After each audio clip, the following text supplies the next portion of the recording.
ചിന്നമ്മനിക്ക് അറിയോ, ശരിക്കും പറഞ്ഞ ഞാൻ രാധയുടെ മാത്രം ഏട്ടനല്ല.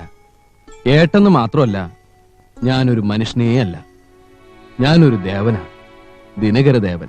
ദിനകരൻ എന്ന് പറഞ്ഞ സൂര്യൻ, സൂര്യൻ എന്ന് പറഞ്ഞ ചൂടൻ. ഞാനൊരു വലിയ ചൂടനാ. എന്റെ അച്ഛൻ എന്നെക്കാളും വലിയ ചൂടനാണ്.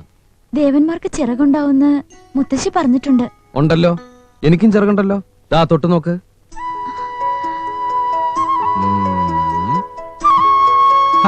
അവിടെയല്ല, ഇവിടെ ചിറക് മുളയ്ക്കുന്ന സ്ഥലത്ത് തൊട്ട് നോക്ക്.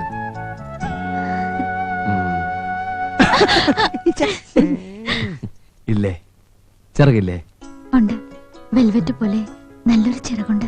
ശരിയാ, എന്റെ ചിറകും എന്റെ മനസ്സും മനസ്സിനകത്ത് സ്വപ്നങ്ങളും ഒക്കെ വെൽവെറ്റ് പോലെയാ. രുക്മിണി ഏതാദ്യം പറയണേ? രുക്മിണിയല്ല, ചിന്നമണി. ചിന്നമണി, എന്റെ മാത്രം ചിന്നമണി.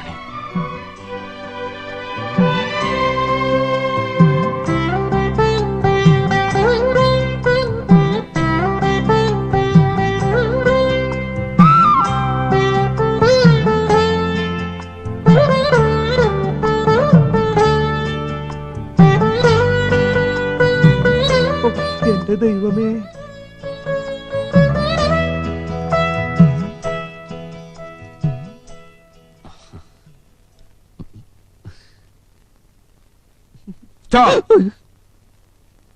അഴിക്ക്. നിന്റെ ഷർട്ടൊന്നും അഴിക്ക്. ഈ ഷർട്ട് എന്തിനാ അഴിക്കുന്നേ? അച്ഛനത് പാകാവൂല.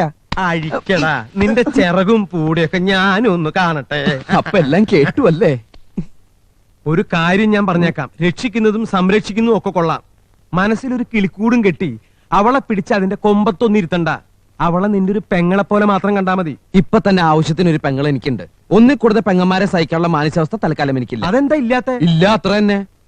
അവളെ പിന്നെ തിരിച്ചു കൊടുക്കാതെ നമ്മളിവിടെ വെച്ചോണ്ടിരിക്കാൻ പോവാ? തിരിച്ചു കൊടുക്കാൻ ചിന്നക്കുറുപ്പിന്റെ അവിടെ നിന്ന് അവളെ പലിശക്കെടുത്തൊന്നുമല്ലോ. അവളെ തിരിച്ചു കൊടുക്കുന്ന പ്രശ്നമേ ഇല്ല. ആരെങ്കിലും എടുക്കാമെന്നാ കൊല്ലും ഞാൻ. അച്ഛൻ പറഞ്ഞതുപോലെ മനസ്സിനകത്തൊരു കിളിക്കൂടി ഞാൻ വച്ചുപോയി. ഇനി ആ കിളിക്കൂട് കാത്തുരക്ഷിക്കേണ്ട ചുമതല ഞാൻ അച്ഛന് തന്നിരിക്കുന്നു.